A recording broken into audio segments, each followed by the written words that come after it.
하나님의 말씀은 민수기 25장 10절부터 13절 말씀입니다. 민수기 25장 10절부터 13절 말씀을 자막을 통하여서 표신성경을 통하여 함께 하나님의 말씀을 읽습니다. 여호와께서 모세에게 말씀하여 이르시되 제사장 아론의 손자 엘르아살의 아들 비느하스가 내 질투심으로 질투하여 이스라엘 자손 중에서 내 노를 돌이켜서 내 질투심으로 그들을 소멸하지 않게 하였도다. 그러므로 말하라. 내가 그에게 내 평화의 언약을 주리니 그와 그의 후손에게 영원한 제사장 직분의 언약이라. 그가 그의 하나님을 위하여 질투하여 이스라엘 자손을 속죄하였음이니라. 아멘.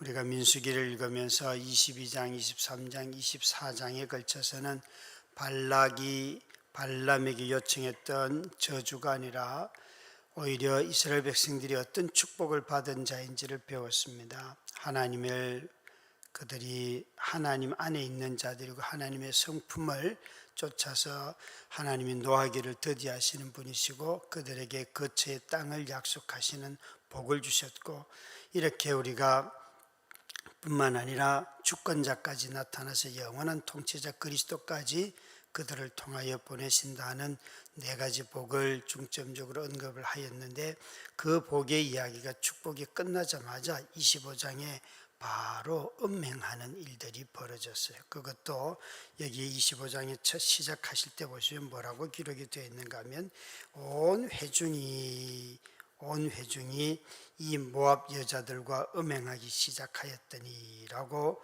성경은 말하고 있습니다. 나중에 31장 16절에 보면 이 발람이라고 하는 사람이 22장부터 24장까지는 이스라엘을 축복하는 일을 하였지만 31장 16절에는 보면 오히려 이 음행을 주도하는, 이 음행에 모의하여서 이스라엘 백성들이 범죄하는 일을 그가 하게 해요. 그래서 25장을 읽을 때에 하나님이 우리에게 주신 복을 명확하게 듣고 알매도 불구하고 어떻게 우리는 이런 범죄를 할 수 있을까? 하나님의 섬기지 아니하고 우상을 섬길 수 있을까? 여러분 한번 가만히 이런 생각을 해보시면 되겠죠. 내가 복을 받고 난 뒤에 하나님으로부터 멀어진 적은 없는가? 건강하기 때문에 하나님을 외면했던 적은 없는가? 부자이기 때문에, 아니면 또 형편이 나아지고 성진을 했기 때문에 나는 하나님을 더 가까이 하는가? 아니면 반대로 오히려 이런 복을 받고 복의 약속을 듣고 난 뒤에 더 게을러지고 더 하나님으로부터 멀어지지는 않는가? 말씀을 한번 자신을 돌아볼 수 있습니다. 여러분 기억하실 것은 민수기가 광야의 책이라고 하는데 이스라엘 백성들이 광야에 있기 때문에 싸우면서 진 것이 아닙니다. 그들은 광야에 있었어도 항상 하나님이 그들을 도우셨기 때문에 싸우면서 다 이깁니다. 그런데 그들이 항상 지거나 죽음의 이야기가 언급된 본문을 다 찾아보시면 다 범죄하였을 때, 그들이 먹을 것이 없어서 굶어 죽었더라, 이런 일은 없습니다. 물이 없어서 갈증을 해소하지 못해서 죽었더라, 그런 적 없습니다. 다시 말하면 하나님이 택한 자기 백성들은 하나님이 보호하시기 때문에 이 발람의 축복처럼 하나님이 너희의 하나님이시기 때문에 영원히 너희들은 영원한 주권자가 있어서 싸우면서 지지 않는다 라고 말하였지만, 단 하나 지는 것이 있다면 너희가 나를 버릴 때에, 너희가 내 말에 순종하지 않을 때에 너희들은 진다, 이렇게 말씀을 하셨어요. 하나님의 백성은 광야보다도 불순종이 죽음을 불러옵니다. 그런데 우리는 자주 광야가 우리를 죽인다고 생각해요. 삶의 환경이 우리를 죽인다고 생각해요. 아니요, 하나님은 단 한 번도 광야이기 때문에 죽는다고 말씀하신 적이 없습니다. 대부분 이스라엘이 이 광야의 민수기의 책에서 보면 다 하나님의 진노를 받아서 죽음을 맞이합니다. 그들이 범죄할 때마다 하나님이 화를 내시는데 끊임없이 이 민수기에는 하나님의 백성이 하나님을 거역하는 이야기가 나오지요. 기브롯 핫다아와라고 하는 곳에서는 그들이 먹을 고기가 없어서 막 탐욕적으로 하나님 앞에 고기가 없다고 투정을 했어요. 그랬더니만 하나님이 심판을 했어요. 또 정탐으로 말미암아 잘못된 보고를 통하여서 20세 이상의 모든 출애굽 세대는 다 죽어야만 했어요. 뿐만 아니라 안식일에 일한 사람을 죽이는 거, 고라와 아비람과 나단의 반역 때에 사람이 죽은 것, 연병으로 죽고 또 250명의 지도자들이 죽은 것, 다 여러분 불순종했거나 거역했을 때예요. 음식을 불평해서 뱀에 물려 죽었을 때에 놋뱀으로 말미암아 하나님의 진노를 받은 것, 또 여러분 오늘 여기에 비느하스의 이야기를 통해서 또 죽는 것, 이런 것 전부 다가 불순종했기 때문입니다. 다시 말하지만 광야의 책인 이 민수기에서 우리에게 하시는 말씀은 광야에서도 전쟁으로 진 경우는 단 한 번밖에 없는데, 그것도 여러분 그들이 불순종했기 때문에 정탐꾼이 와서 보고를 할 때에 보고를 듣고 나서 사람들이 하나님이 나는 너희들과 동행하지 않는다, 올라가지 말라 그러는데 또 올라가요. 그래서 그때 그들이 전쟁에서 져요.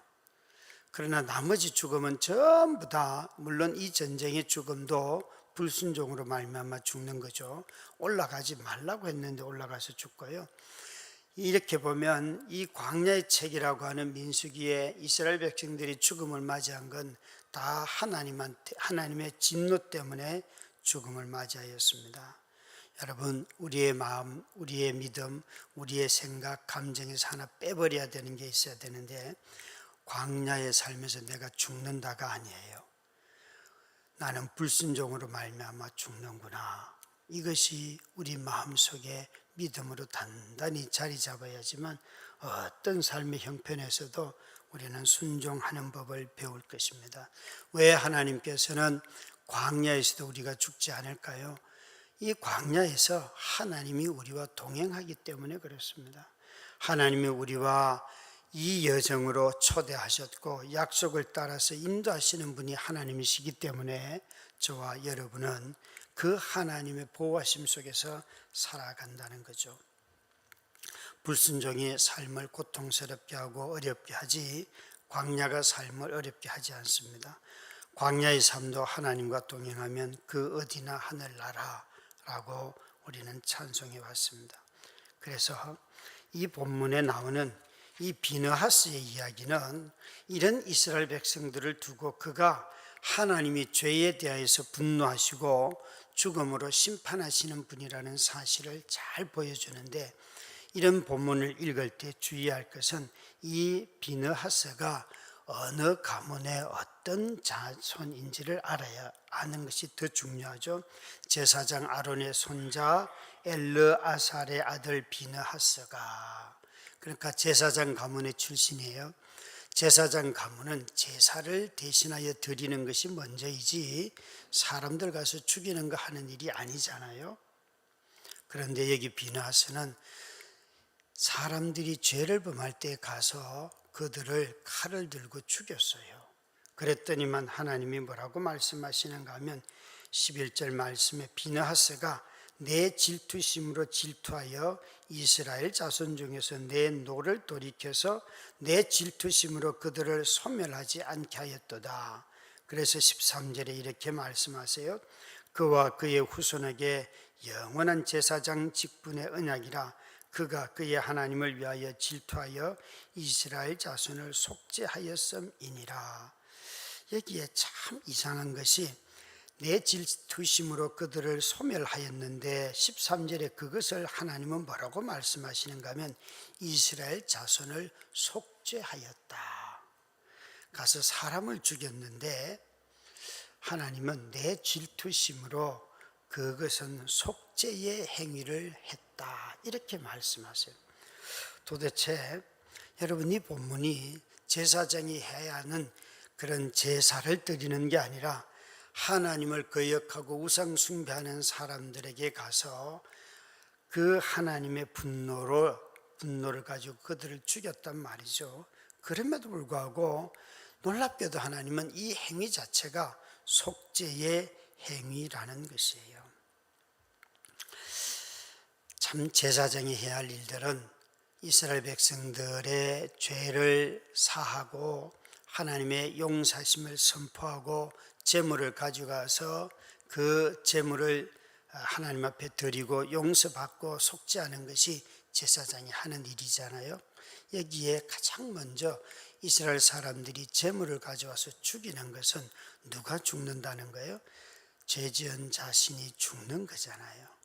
그래서 사람을 매번 죽일 수 없으니까 짐승을 죽였는데 이 비느하스가 그 하나님의 마음을 알았어요. 이 25장쯤 오면 민수기 25장이 오면 사람들이 다들 여기에는 아주 고의적으로 죄를 짓는데 그 14절 말씀 15절 보시면 이런 일을 한 사람이 누구인가 하면 왜 하나님이 이렇게 음행하는 자들을 봤을 때 회중을 다 죽이지 않고 지도자들만 심판을 했어요.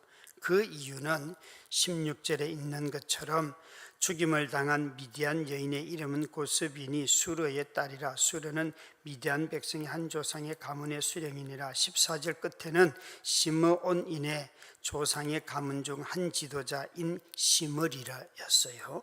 그러니까 이 본문은 지금 뭘 말하는가 하면 이 지금 연병으로 사람들이 음행을 인하여서 연병으로 막 죽어나갈 때에 아주 떳떳하게 백주대낮에 그리고 아주 고의적으로 여기 나오는 시므리라고 하는 이 시므온 가문의 한 지도자가 그 이방 여인과 음행하는 일을 아주 공개적으로 했다는 거예요. 이것을 보고 이 비느하스가 가서 죽여버리죠. 이것은 여러분, 지도자들이 하나님께서 각 가문의 대표자인 지도자들만 처형하도록 하였는데도 처형을 하라고 해서 죽이고 있음에도 불구하고 놀랍게도 한 지도자가 아주 그런 하나님의 심판 앞에서도 또 음행을 하고 있는 모습을 말하고 있어요. 여러분, 우리 모두가 다 죄의 결과로서 오는 죽음을 참 두려워하는데 정작 두려워해야 하는 것은 죄의 결과인 죽음보다도 죄를 두려워해야 되지요. 우리는 자꾸 죽음을 두려워할 때가 많아요. 죽음은 여러분, 내가 죄를 짓지 않아도 다른 사람의 죄 때문에 죽을 수도 있어요.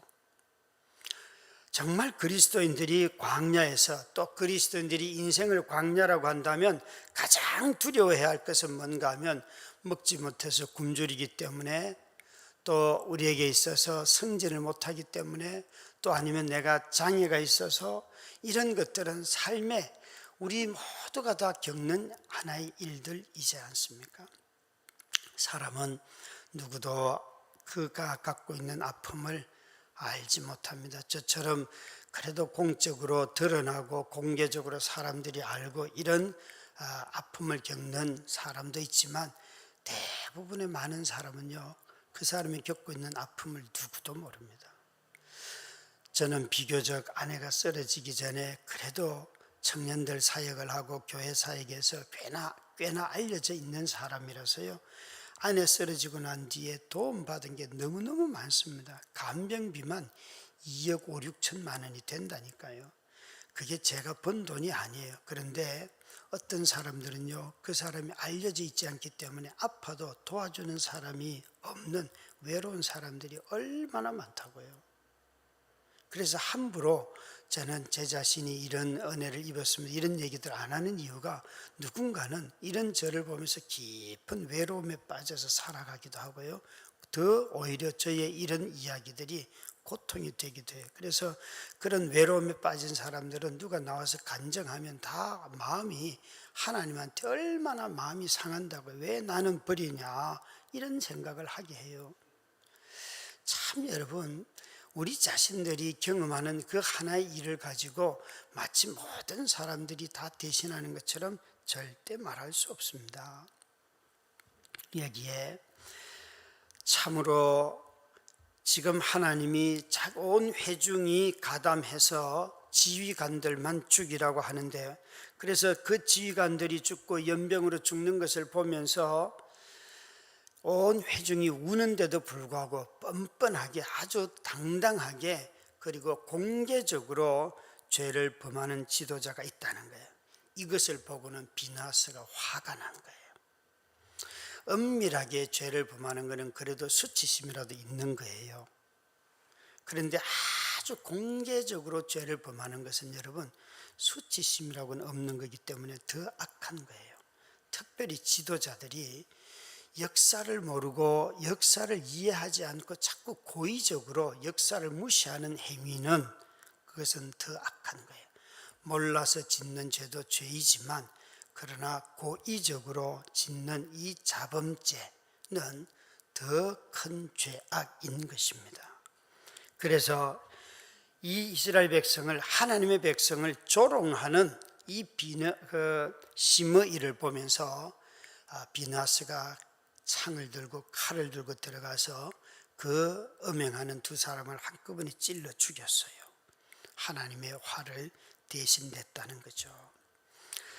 사랑하는 우리 성도 여러분, 저와 여러분이 하나님의 진노를 대신하는 것, 다시 말해서 고의적이고 지금 심판이 임하고 있는데도 불구하고 그 조롱하는 자들이 있다면 그 사람들은 용서할 것이 아니라 책망하고 꾸짖고, 그래서 정말 하나님이 당신을 심판하실 것이다 라고 말하는 것이 하나님의 속죄의 은혜라는 거예요.